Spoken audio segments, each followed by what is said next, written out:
오직 성령의 열매는 사랑과 희락과 화평과 오래 참음과 자비와 양선과 충성과 온유와 절제니 이 같은 것을 금지할 법이 없느니라. 그리스도 예수의 사람들은 육체와 함께 그 정욕과 탐심을 십자가에 못 박았느니라. 만일 우리가 성령으로 살면 또한 성령으로 행할지니 헛된 영광을 구하여 서로 노엽게 하거나 서로 투기하지 말지니라. 아멘. 이 말씀에 의지해서 성령의 열매를 맺으려면 세 번째 시간입니다. 이 말씀 우리가 함께 나누기 원합니다. 우리 옆에 계신 말씀 듣기 전에 옆에 계신 분들과 이렇게 인사하겠습니다. 성령으로 살고 성령으로 행합시다. 함께 인사하겠습니다. 성령으로 살고 성령으로 행합시다. 아멘. 네. 여러분, 우리가 성령의 열매를 맺는 삶에 대해서 계속해서 나누고 있습니다. 그리고 이 성령의 열매를 나누면서 세 가지로 분류가 된다라고 우리가 함께 얘기를 했습니다. 첫 번째 분류가 우리 지난주에 나눴던 것, 사랑, 희랑, 화평은 내 내면의 변화에 대해서 주님이 말씀해주고 계시는 것이고, 오늘 함께 나눌 오래 참음과 자비와 양선은 다른 사람과의 관계 가운데 나타낼 변화에 대해서 말씀하시는 것입니다. 그리고 마지막 세 번째 분류는 충성과 온유와 절제인데, 이것은 하나님과의 관계 가운데에서 내가 변화될 그 모습에 대해서 이야기를 하고 있습니다.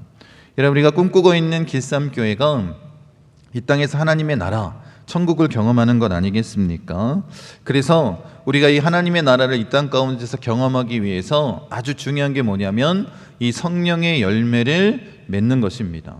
이 성령의 열매는 맺어도 되고 안 맺어도 되는 그런 문제가 아니라 그리스도인이라면 반드시 맺어야 할 열매입니다. 왜냐하면 천국 백성으로서의 삶의 모습이기 때문에 그렇습니다. 예수님께서 바울을 통해서 우리에게 분명하게 말씀해 주신 것, 이것이 바로 천국 백성의 성품이고 예수님을 닮는 것이라는 것 아니겠습니까? 그렇게 우리가 성령으로 행해야 정말로 하나님 나라 이 땅 가운데 온전히 나타내고 또 주의 복음을 전하는 일에 앞장서는 자가 될 줄로 믿습니다. 그래서 이 성령의 열매를 곰곰이 생각해 보면서 이 하나님 나라와 무슨 관계가 있을까라고 좀 새벽 시간에 깊이 있게 생각하는 그런 시간을 가졌습니다. 하나님께서 우리와 함께 하시기 위해서 구원 계획을 세우셨는데 그 구원 계획의 핵심이 뭐냐면 회복입니다. 하나님께서 창조의 역사를 우리에게 베풀어 주셨고 그 창조의 역사를 온전히 회복시키는 것, 그러니까 에덴 동산의 회복이라고 우리가 얘기할 수 있을 것 같습니다. 왜냐하면 아담과 하와가 죄를 통해서 그 모든 관계를 끊어낸 것 아니겠습니까? 하나님과의 관계도 끊어졌고 이웃과의 관계도 끊어졌습니다. 그리고 나 자신과의 관계도 다 어그러진 것 아니겠습니까? 그래서 구원 계획은 뭐냐면 이 깨어진 관계를 회복시키는 것입니다. 이전처럼 회복시켜 주시는 것. 그 일을 누가 이루신 겁니까? 예수 그리스도의 그 보혈의 피의 능력으로 말미암아 회복시켜 주신 것 아니겠습니까? 여러분, 그래서 예수님께서 이 땅에 오셔서 이 공생의 사역을 하시면서 가장 중요하게 여기셨던 핵심 사역이 뭐냐면 하나님 나라의 복음을 전하는 것이었습니다. 이 하나님 나라의 복음을 전해주심으로 말미암아 우리가 뭘 하길 원한 걸까요? 온전히 회복되어지기를 원한 것입니다. 여러분, 그래서 우리가 이 성령의 열매를 맺어야 할 분명한 이유가 있다는 것입니다. 그게 뭐예요? 나 자신과의 관계도 회복되어지고 이웃과의 관계도 회복되어지고 하나님과의 관계도 회복되어지는 이 역사를 경험하는 것 아니겠습니까? 이게 뭐예요? 하나님의 나라 아니겠습니까? 이걸 위해서 우리가 진정으로 이 하나님의 나라, 이 성령의 열매를 맺기를 원합니다. 여러분, 우리가 죄의 열매에 대해서 나누면서 죄의 열매를 맺으면 뭘 얻지 못한대요? 하나님의 나라를 유업으로 받지 못한다라고 그렇게 분명하게 말씀해 주고 있습니다. 그럼 반대로 뭘까요? 우리가 성령의 열매를 맺으면 뭘 얻는 거예요? 하나님의 나라를 유업으로 얻는 것 아니겠습니까? 그래서 어떻게 해요? 이 성령의 열매가 그리스도인들에게는 매우 중요하다는 것입니다. 반드시 이 열매를 맺고 정말로 우리에게 꿈꾸게 하셨던 이 길쌈교회를 통해서 모든 피조물이 하나 되는 그렇게 모든 관계가 회복되어지는 역사를 경험하길 원합니다. 그러니까 이 성령의 열매가 얼마나 중요한지 아시겠죠? 천국과 연결되어 있고 우리 모든 그리스도인들이 반드시 맺어야 할 예수님의 성품입니다. 이 열매를 통해서 천국을 소유하시는 자가 되시기를 간절히 축원드립니다. 오늘은 우리는 이 이웃과의 관계 변화에 대해서 다시 한번 리마인드하는 시간을 갖기를 원합니다. 첫 번째, 이 이웃과의 관계된 열매가 뭐냐면 오래 참음입니다. 성령의 열매를 맺을 때 이 오래 참음의 열매가 매우 중요하다고 예수님께서 우리에게 직접 말씀해 주고 계십니다. 이 말씀 같이 한번 읽겠습니다. 좋은 땅에 있다는 것은 착하고 좋은 마음으로 말씀을 듣고 지키어 인내로 결신하는 자니라. 오래 참음으로 어떻게 한다라는 거예요? 좋은 땅으로 변화되어 하나님의 말씀을 지킬 수 있게끔 하신다라는 거예요. 그래서 어떻게 해요? 열매를 맺게 하는. 그러니까 이 오래 참음의 열매가 성령의 열매를 맺게 하는데 얼마나 중요한 역할을 하는지를 예수님께서 직접 우리에게 말씀해 주셨다는 것입니다. 그래서 이 오래 참음의 역사, 열매가 우리 가운데 나타나길 원하고, 또 우리가 이 오래 참음의 열매를 맺어야 될 이유는 뭐냐면 예수님의 성품이기 때문에 그렇다는 것입니다. 말씀 보세요. 베드로후서 3장 9절입니다. 주의 약속은 어떤 이들이 더디다고 생각하는 것 같이 더딘 것이 아니라 오직 주께서는 너희를 대하여 오래 참으사 아무도 멸망하지 아니하고 다 회개하게 이르기를 원하시느니라. 이런 만일 예수님께서 오래 참지 않으셨다면 우리가 어떻게 되겠습니까? 근데 어떻게 해요?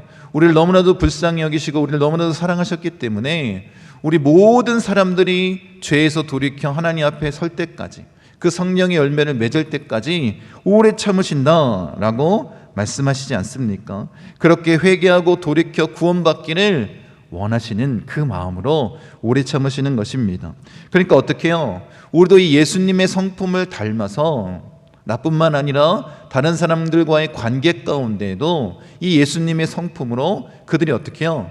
그 복음을 온전히 전해 듣고 주님을 만나는 그날까지 우리가 그런 모습으로 나아가서야 되는 것 아니겠습니까?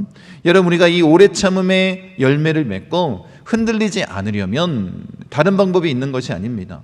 오직 주 안에 거할 때, 성령 안에 거할 때, 하나님과 가까이 서 있을 때 이 오래 참음의 열매를 맺을 수 있는 것 아니겠습니까? 그런데 문제는 뭐냐면 우리가 하나님과 가까이 서 있지 않으면 이 오래 참음이 흔들릴 때가 있고 오히려 못된 행동들이 우리 밖으로 튀어나올 때가 있습니다. 그러니까 예수님과 함께 있을 때와 그렇지 않을 때 큰 행동의 차이가 나타날 수 있다는 것입니다. 여러분, 믿음의 거장이라고 얘기할 수 있는, 믿음의 선배라고 얘기할 수 있는 엘리야 역시 그런 것 아니겠습니까? 바알과 아스라 그 선지자들과 대결한 이후에 하나님의 뜻이 그 나라에 온전히 임할 줄 알았는데 웬걸 어떻게 됐습니까? 이세벨이 어떻게 해요? 오히려 자신을 죽이려고 하는 그런 일이 벌어지지 않습니까? 그때 아마 엘리야가 굉장히 실망하고 낙심했던 것 같습니다. 그래서 하나님 앞에 뭘 구해요? 죽기를 구하고 있는 것 아니겠습니까? 주님과 함께 하지 않을 때에는 아무리 믿음의 거장이라 할지라도 하나님의 그 약속의 말씀을 붙들지 못할 수 있고, 또 아니면 다른 사람들에게 분노를 표출할 수 있다는 것입니다. 우리가 그런 일들을 많이 경험하고 있지 않습니까? 여러분, 우리가 온전히 주님의 그 말씀을 의지하고 예수님께 그 성품을 닮아서 다른 사람들과의 관계 가운데에서도 이 오래 참음의 열매를 맺기 원합니다. 이를 위해서 더 가까이 주님과 함께하는 자가 되기를 원합니다. 그래서 이 오래 참음이, 이 성령의 열매가 굉장히 중요한데, 왜냐하면 우리가 정말 하나님과의 친밀함을 유지해야지만 이 모습을 나타낼 수 있기 때문입니다. 그런데 이 친밀함을 잃어버리면 내 마음대로, 내 뜻대로 그런 모든 것들이 밖으로 표출되어지기 때문에 그렇습니다. 기도하는 하이드라고 알려진 존 하이드라는 인도의 선교사님이 있습니다. 이 선교사님의 주요 사역이 뭐냐면 기도하는 것입니다. 다른 사역도 물론 하셨지만 다른 사역보다 더 중점적으로 하셨던 사역이 뭐냐면 기도 사역이었고, 강력한 역사를 나타내는 그런 기도 사역자였습니다.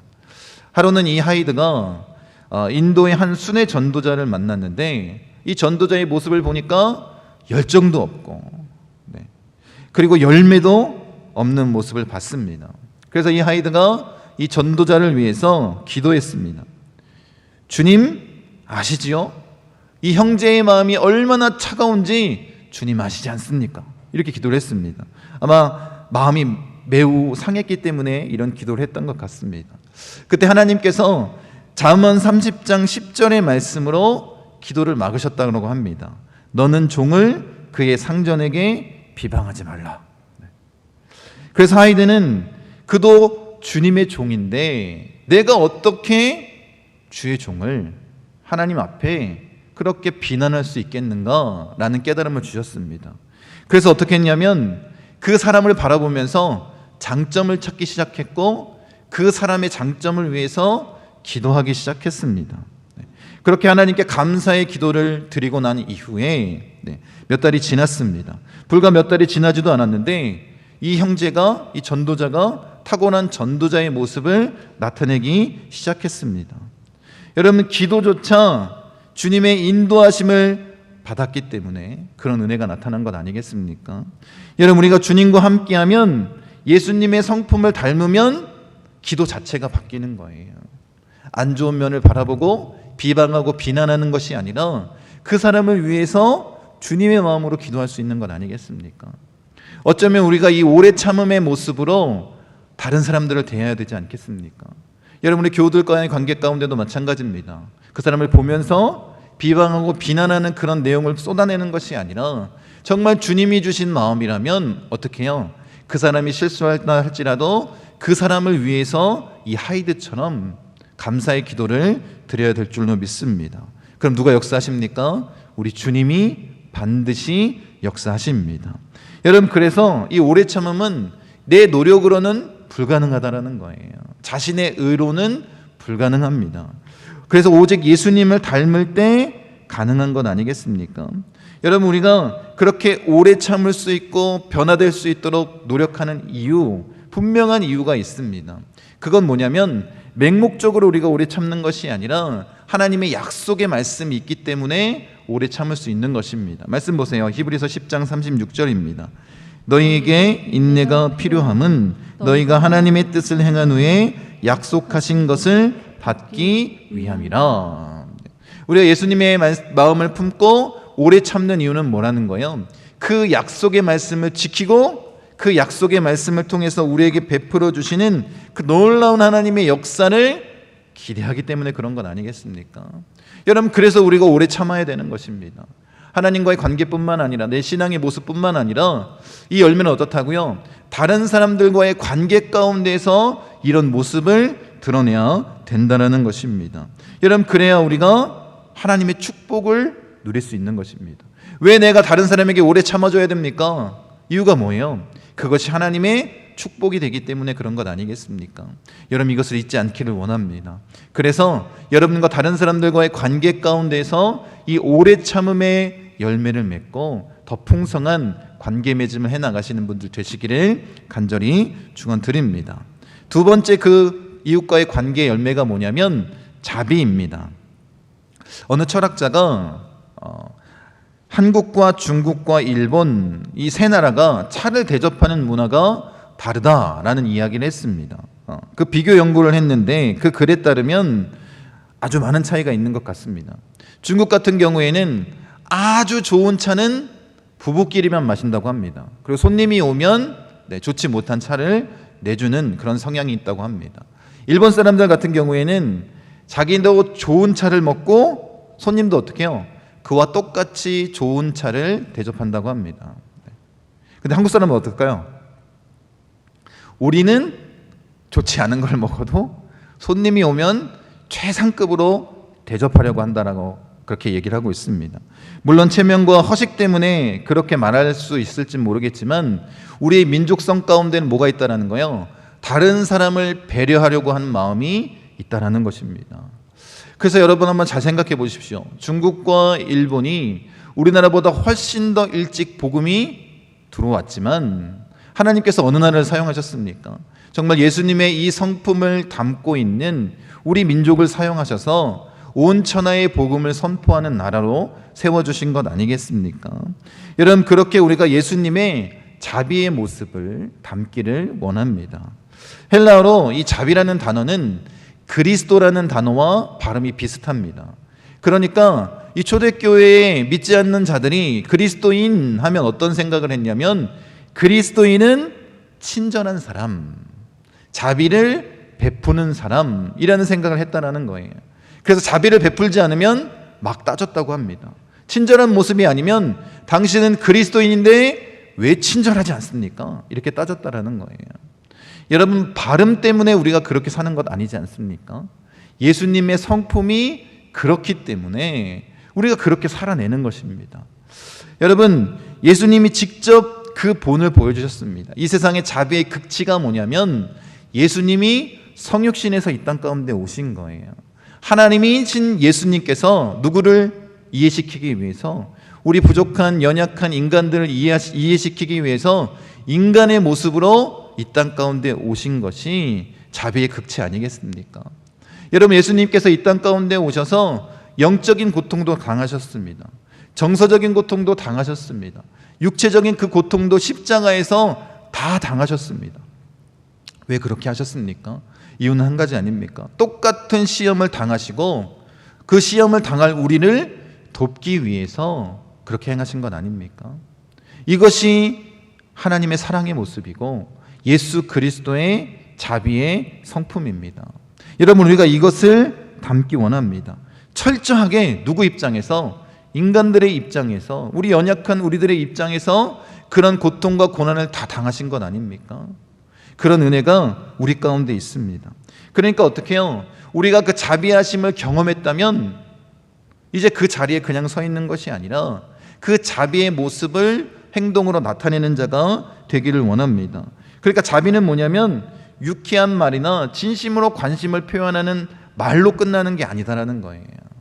행함의 모습으로 나타내야 되는 것입니다. 내가 좀 불편하고 내가 좀 어렵더라 할지라도 그것을 행동으로 나타내는 것, 이게 자비 아니겠습니까? 그러니까 말로만 더 웃게 하라, 배부르게 하라 이렇게 말하면 아무 소용이 없다는 것입니다. 어떻게 해요?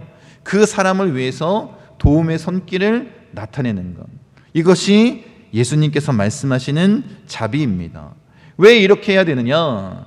바울이 에베소 교회를 향해 이렇게 말합니다. 그리스도 예수 안에서 우리에게 자비하심으로써 그 은혜의 지극히 풍성함을 오는 여러 세대에 나타내기 위함이라는 거예요. 이 자비의 모습을 왜 품어야 되냐라는 거예요. 왜 그 은혜를 우리에게 경험케 하셨냐라는 거예요. 다른 사람들에게 그 자비의 모습을 나타내기 위해서, 복음을 전하고 그 복음으로 그들을 세우기 위해서 예수님의 자비의 성품을 닮아야 되는 건 아니겠습니까? 여러분, 그러니까 이 자비는 선천적으로 아니면 노력을 통해서 나타낼 수 있는 모습이 아닙니다. 세상 사람들이 말하는 그냥 그 친절함, 여기서 멈춰 있는 것이 아닙니다. 성령의 충만함으로 그 십자가의 은혜를 온전히 경험한 자가 조건 없이 베푸는 거예요. 이것이 예수님이 우리에게 말씀하신 자비 아니겠습니까? 여러분, 이것을 우리가 좀 마음에 새겼으면 좋겠습니다. 그래서 바울이 골로새 교회를 향해서 이 자비하심을 나타내기 위해서 말이나 행동을 할 때에 어떻게 하라는 거예요?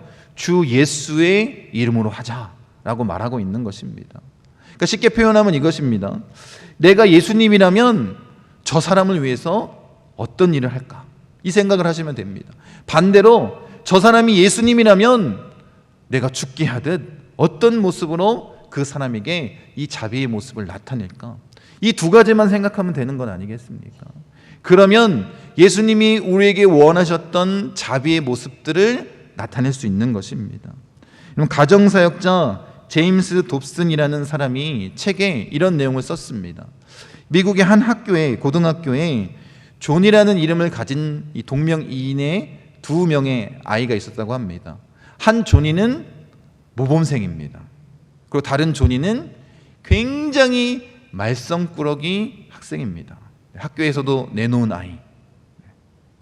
그런데 1년에 한 번씩 이 부모님에게 선생님이 상담하는 시간이 있습니다. 그리고 이 말썽꾸러기 어머니였던 이 조니의 어머니가 이 선생님을 만났습니다. 근데 이 선생님이 이제 좀 착각을 했습니다. 어떤 착각을 했냐면 이 어머니가 모범생 조니의 어머니라고 착각을 한 거예요. 그러니까 이 어머니가 물어봤을 거 아닙니까?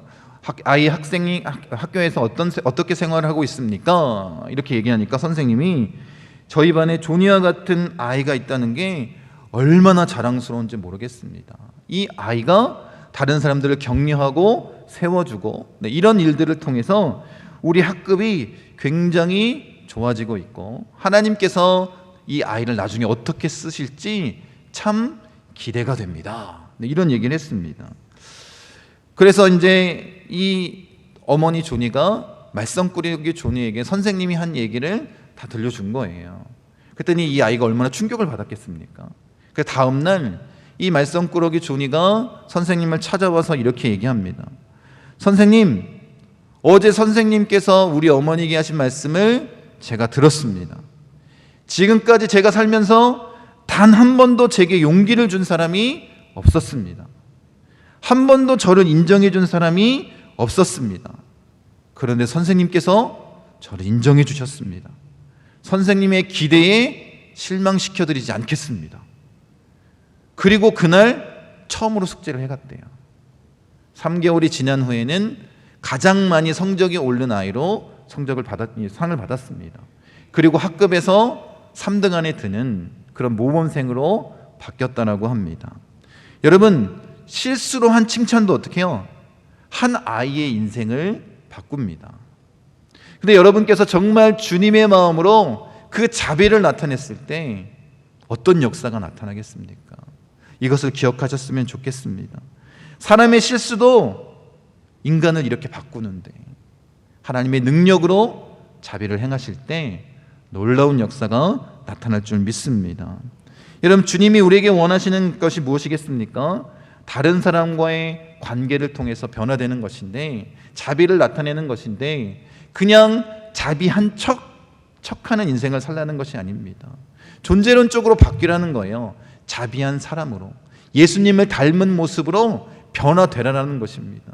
그것이 예수님께서 우리에게 말씀하시는 것 아니겠습니까? 그러니까 어떻게 해야 된다는 거예요? 성령의 능력으로만 가능한 거예요. 예수님을 닮은 모습으로, 그 자비함으로 우리가 다른 사람들의 관계 가운데 변화되기 원합니다. 그렇게 다른 사람들을 세울 수 있는 그런 놀라운 능력을 나타내는 하나님의 사람, 천국 백성의 모습을 소유하는 자가 되시기를 다시 한번 축원드리겠습니다. 세 번째, 그 관계 가운데, 이웃과의 관계 가운데 우리가 맺어야 할 열매가 양선입니다. 양선은 뭐예요? 선을 행하는 것을 말씀하고 있는 것입니다. 여러분, 하나님의 성품이 선하시기 때문에 우리가 선을 행해야 되는 것입니다. 예수님도 직접 자기 선을 하셨는데 나는 선한 목자다 라고 말씀하신 것 아닙니까? 그러니까 하나님의 성품이 선하시기 때문에 우리가 이 선한 행동을 해야 되는 것입니다. 뿐만 아니라 우리가 이렇게 말씀하십니다. 우리를 창조하신 목적도 선을 행하기 위한 것이고, 또 우리를 구원하신 목적, 우리를 부르신 목적도 선을 행하는 것이라고 말씀하십니다. 그래서 에베소서 2장 10절에 보면 우리는 그가 만드신 바라 그리스도 예수 안에서 선한 일을 위하여 지으심을 받은 자니, 창조의 목적이 우리가 선한 일을 행하는 거라고 말씀하십니다.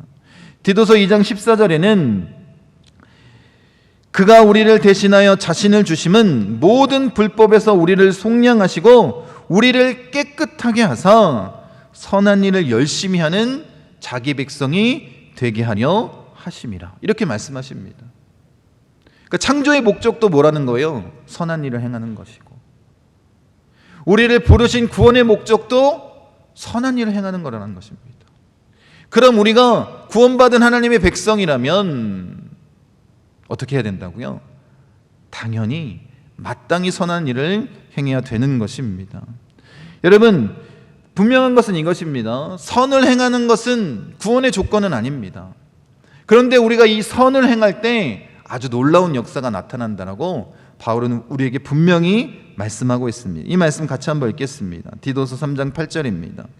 이 말이 미쁘도다. 원하건대 너는 이 여러 것에 대하여 굳세게 말하라. 이는 하나님을 믿는 자들로 하여금 조심하여 선한 일을 힘쓰게 하려 함이라. 이것은 아름다우며 사람들에게 유익하니라. 선을 행하는 게 어떻다는 거예요? 이것은 아름답고 사람들에게 유익하다라는 거예요. 그러니까 어떻게 해요? 우리가 다른 사람들과의 관계를 맺을 때에 예수님의 그 성품인 선하심으로 선을 행하는 그런 일들을 행해야 되는 것 아니겠습니까? 그것을 주님께서 원하시는 것이고, 우리가 그렇게 선을 행할 때 다른 사람들이 어떻게 할까요? 우리를 통해서 예수님을 만나게 되는 거예요. 그 복음의 능력을 경험하게 되는 것입니다. 척 스윈돌 목사의 그리스도를 본받는 생활이라는 책에 이 양선에 대해서 아주 좋은 예가 적혀져 있습니다. 2차 세계대전 직후 미국 병사가 이 영국에서 있었던 일을 기록한 것입니다. 이제 이 미국 병사가 찝차를 타고 부대로 들어가고 있었습니다. 그런데 한 도넛 가게에 남루한 옷을 입은 한 소년이 그 도넛을 만드는 것을 바라보면서 침만 꼴깍꼴깍 삼키고 있었던 거예요. 그것을 지나가다가 그 아이의 모습을 이 미군 병사가 보았습니다. 그래서 차를 멈추고 내려가서 이 아이에게 말합니다. 너 저 도넛가 먹고 싶니? 라고 물어보니까 당연히 뭐라고 했을까요? 당연히 먹고 싶다고 얘기를 했겠죠. 그래서 들어가서 10개의 도넛을 사다가 그 아이에게 주었습니다. 그리고 맛있게 먹으렴 하고 돌아가려고 하는 그 옷자락을 이 꼬마 아이가 붙잡았습니다. 그러니까 얼마나 깜짝 놀랐겠습니까? 그래서 왜 그러냐라고 물어보니까 이 아이가 이렇게 대답했다고 합니다. 저 아저씨, 혹시 아저씨가 하나님이세요? 이렇게 얘기했다는 거예요.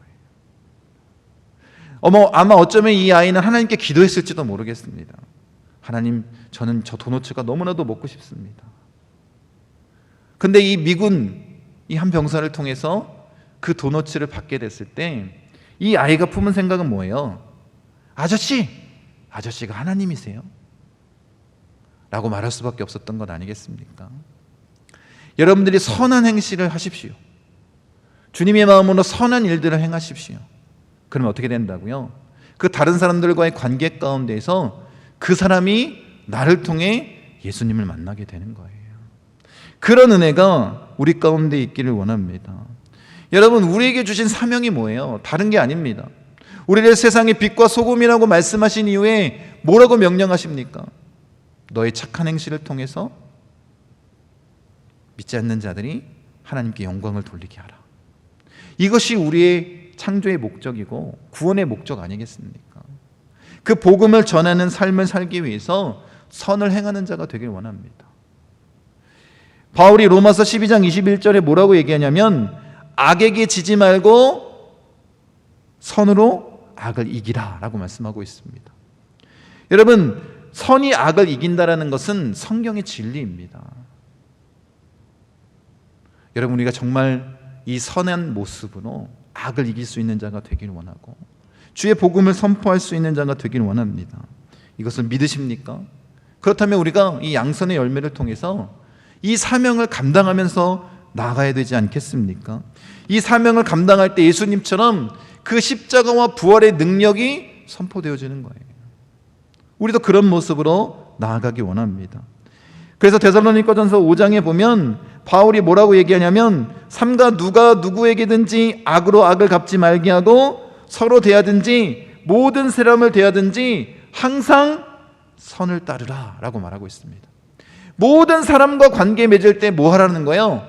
선으로 행하라는 거예요. 여러분, 우리가 이런 모습으로 변화된다면 다른 사람들과의 관계가 회복되어질 수밖에 없는 것 아니겠습니까? 그런데 반대로 악을 악으로 갚는다고 내가 그렇게 나아간다면 그건 주님의 모습이 아닙니다. 주님의 마음도 아닙니다. 우리가 이것을 온전히 깨닫기를 원합니다. 그래서 우리가 선을 행해야 되는 것입니다. 다른 사람들에게 선을 베푸는 것은 당연합니다. 왜냐하면 주님의 뜻이기 때문에, 주님의 모습이고 주님이 우리에게 원하시는 것이기 때문입니다. 우리에게 주신 사명이기 때문에 다른 사람에게 선을 행하는 자가 되기를 원합니다. 여러분, 그렇게 우리가 선을 행하면 그들이 어떻게 해요? 하나님께 돌아오는 놀라운 역사가 나타나는 것 아닙니까? 그 사명을 감당하기 원합니다. 그러니까 우리는 선을 행하되 낙심하지 말고 포기하지 않아야 됩니다. 바울이 로마서에 고백한 것처럼 우리가 오직 십자가에서 예수와 죽고 예수와 살기로 결단했다면 이제 어떻게 해요? 그것이 어려운 일이라 할지라도 우리가 포기하지 말고 낙심하지 말고 끝까지 그 일을 위해서 달려나가는 자가 되기를 원합니다. 여러분, 직분 때문에 그렇게 행하는 건 아닙니다. 어쩔 수 없이 하는 것도 아닙니다. 여러분, 선한 사마리아의 비유를 통해서 예수님이 분명히 말씀하시지 않습니까?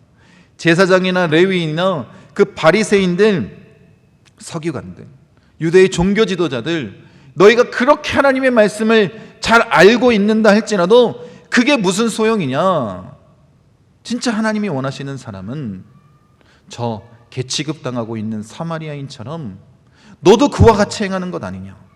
라고 말씀하는 건 아니겠습니까? 여러분, 우리가 분명히 깨달아야 됩니다. 왜 우리가 선을 행한다고요?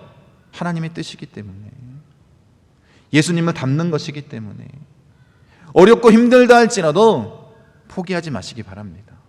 그럴 때 하나님께서 놀랍게 역사하십니다. 우리를 창조하신 목적대로, 우리를 부르신 목적대로 그 선을 행하는 자가 되기 원합니다. 그럼 어떤 일이 벌어지냐면 다른 사람과의 관계 가운데 굉장히 부드러워질 것입니다. 복음을 전하기도 이전보다 훨씬 더 쉬워질 것입니다.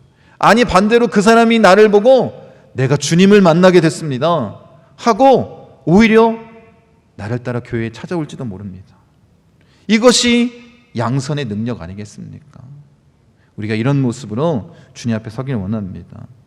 여러분, 오늘 우리가 다른 사람들과의 관계 가운데에서 변화돼야 될 그 성령의 모습, 성령의 능력, 예수님의 성품에 대해서 나눴습니다. 첫 번째가 오래 참음이고, 두 번째가 자비이고, 세 번째가 양선입니다. 이것을 기억하십시오. 여러분이 정말 천국 백성이라면, 하나님의 자녀라면 이 세 가지의 열매로 다른 사람을 대하시면 되는 것입니다. 그럴 때 하나님의 나라가 이 땅 가운데 나타나는 것이고, 우리가 꿈꾸고 있는 길쌈교회를 세울 수 있는 것입니다. 여러분, 우리 역시 다른 사람과의 관계 회복을 위해서 하나님의 부르짖고 간구했으면 좋겠습니다. 내가 오래 참음과 자비와 양선의 열매를 맺길 원합니다. 그들에게 그런 모습으로 달려가기 원합니다. 그들에게 예수 그리스도를 나타내기 원합니다. 나의 이 모습으로 하나님께 영광 돌릴 수 있도록 주님, 나와 함께 해 주시옵소서. 내가 더 가까이 하나님께 서겠습니다. 성령의 능력으로 나를 인도하여 주시옵소서 라고 고백하고 날마다 기도하는 우리 목포순복음 중앙교회 성도님 되시기를 간절히 축원드립니다.